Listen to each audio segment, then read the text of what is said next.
Matapos ang 12 years, aktres magbabalik serye na. Tingnan ang mga detalye.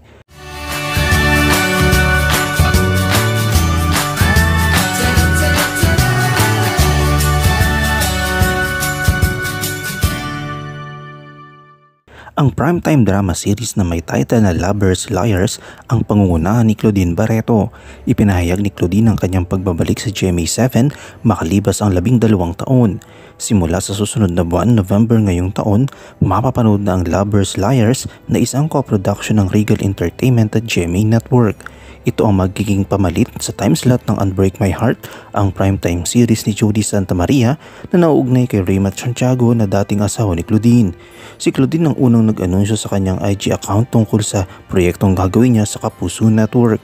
Ang huling teleserye ni Claudine Barreto ay Bakit Manipis ang Ulap na ipinalabas sa Viva Television at TV5.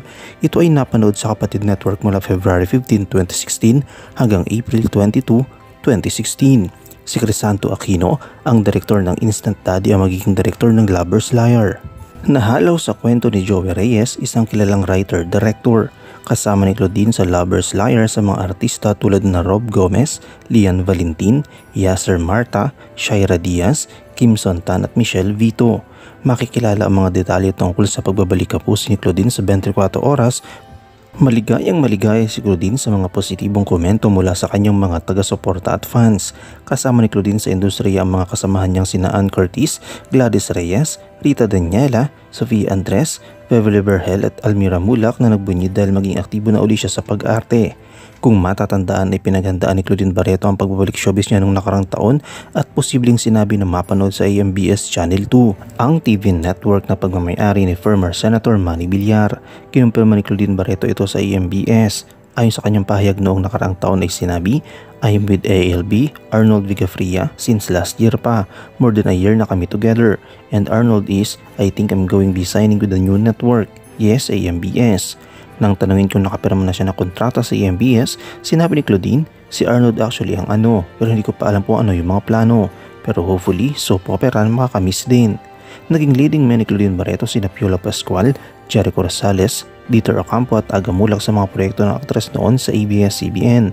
Ang AMBS Network ang pinamamahalaan ng presidente ng kumpanya na si Maribeth Tolentino, katawang ang TV host sa Will Revillame noon. Sa panayam ng Philippine Entertainment Reporters ng July 15, 2022, kinumpirma ni Willie na siya in charge sa paghahanap ng mga artistang itatampok sa iba't ibang programa ng bagong TV station. Pero wala pang binanggit si Willie ng mga pangalan ng artistang kanegosasyon ng AMBS noon. Sinabi rin noon ni Tolentino na October ang target ng buwan ng pagbubukas ng network na flagship program ng variety show ng Wawawin. Anong yung komento kaugnay dito? Shoutout tayo kay Gloria JG, kay Chris Jerry Cruz at kay Slapshack Masinda de Miguel. I-comment mo lang ang inyong opinion sa comment section at huwag kalimutang i-like, i-follow, i-subscribe ang bcgram.net